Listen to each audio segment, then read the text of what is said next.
Welcome back to the Deep Dive. If you've been following the news this week, you know a story that, well, it chilled the country a decade ago, has just roared back into the headlines. It really has.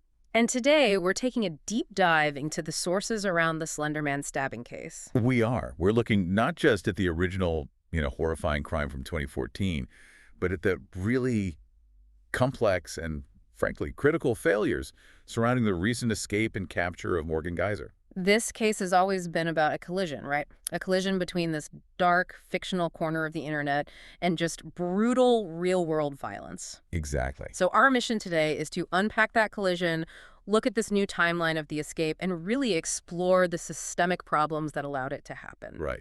Because the immediate news here is that Morgan Geyser, who's now 23, was caught hundreds of miles from the group home where she was supposed to be living. After years in a psychiatric institute, yeah. And that fact alone, it just forces you to ask a lot of questions about the whole monitoring process. It does. I mean, she was found in Posen, Illinois. That's a long way from Madison, Wisconsin. And to understand how serious this is, we have to start with the timeline of the escape, because it shows some, well, some alarming failures in the system. Okay, so let's do that. Let's start with the logistics. Geyser was in a group home, which was a step down from the secure psychiatric facility she'd been in for years. That's right. She was only transferred there back in March, so this was a relatively new, less restrictive environment for her. And what are the sources telling us about the moment she actually broke free? Well, it seems it was all pretty calculated. It happened on a Saturday evening. She was last seen with an adult acquaintance, which right there suggests some level of planning. And crucially, she cut off her GPS monitoring bracelet. And that action, that should have triggered an immediate high-priority alert. Cutting the bracelet, that's the ultimate red flag, isn't it?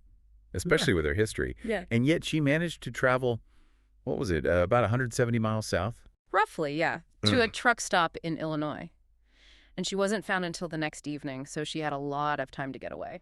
And that ability to travel so far, that directly connects to these systemic failures you mentioned. It absolutely does. This is where the deep dive gets really critical. The sources say the state corrections department got the electronic alert about the bracelet on Saturday night, as soon as it happened. Okay, so the tech worked. They knew the bracelet was compromised.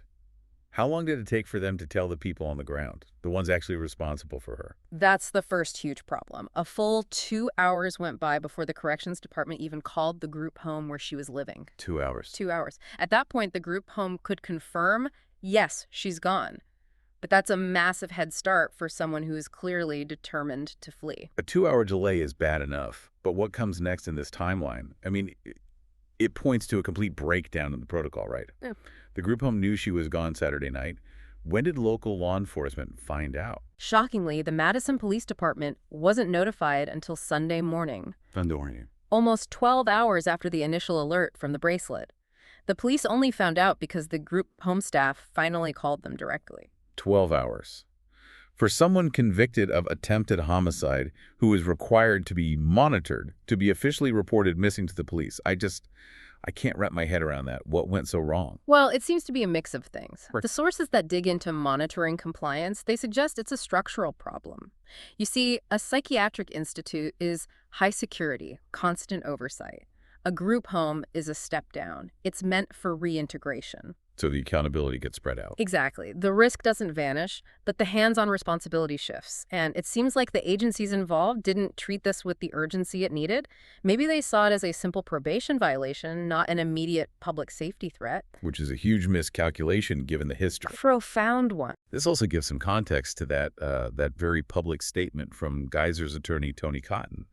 He put out a video on social media before she was caught, just begging her to surrender. He did, and his words were really telling, weren't they?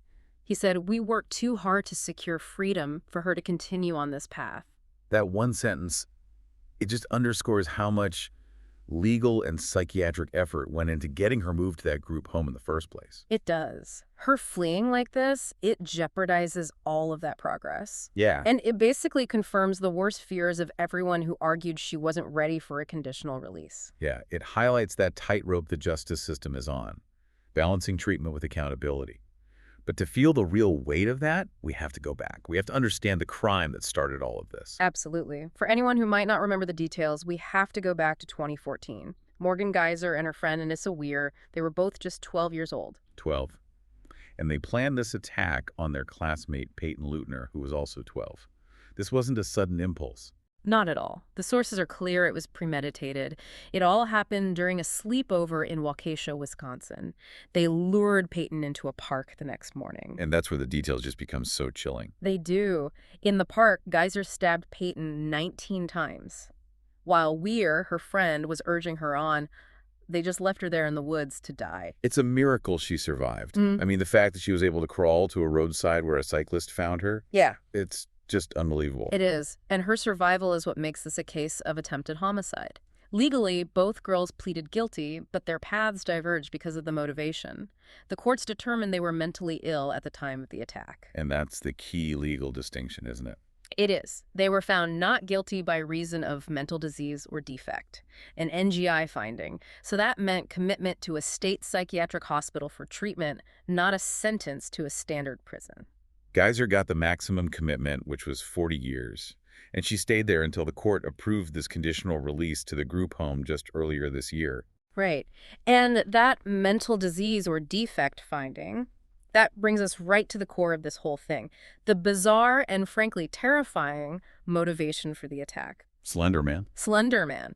This is what turned the case into a global media event.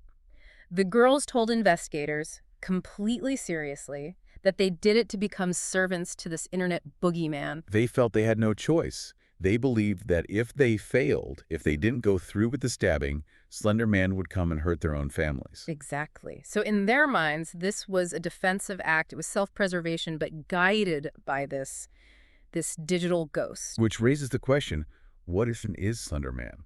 Because he's not like a traditional folktale. He's something new. He is. He's a perfect example of what's known as creepypasta. Can you just quickly define creepypasta for anyone who might not know the term? Of course. Creepypasta is basically just horror stories or unnerving images that get copied and pasted all over the internet. They spread like viruses. And Slender Man himself is a very recent invention. He was created in 2009 by a guy named Eric Knudsen for a Photoshop contest on an internet forum. A contest. A contest. He's this unnaturally tall, thin figure with a blank face wearing a business suit. But the power of it was how quickly other people grabbed onto it. Right, it became a shared universe almost. People started editing him into their own photos, writing stories, creating lore, supposed sightings. Precisely. It builds this kind of shared manufactured reality. The whole mythology grew to include video games, online forums, even a Hollywood movie in 2018. And for young, vulnerable kids, especially kids who might already have trouble telling fiction from reality, he became real. He became very real. The sources show that Geyser and Weier were deep in these online communities. They weren't just casual observers. They were absorbing the rules, the lore, the whole belief system. A system that actively encourages blurring the lines between the myth and the real world. And if you connect that back to the legal case, you can see the challenge. The justice system had to deal with a crime motivated by a collective digital delusion. For Geyser, who was already struggling with serious mental health issues, that online fiction became a direct command. Which brings us full circle, back to today. Back to her escape and the challenges of monitoring someone whose crime was driven by something so unconventional. It puts a tremendous burden on the system, doesn't it? They tried to move her from a high-security treatment setting to a lower-security community setting, a necessary step for reintegration. But the transition failed.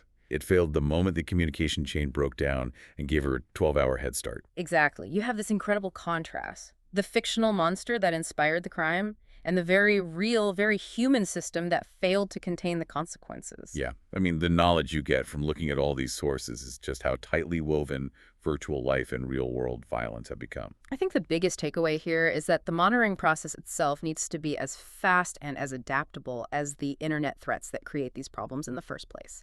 The tech, the bracelet, worked perfectly. But the human protocol failed. It failed completely. The communication just didn't match the urgency required for someone with this kind of history. And that's the challenge, isn't it? Yeah. Which brings us to our final thought for you, the listener.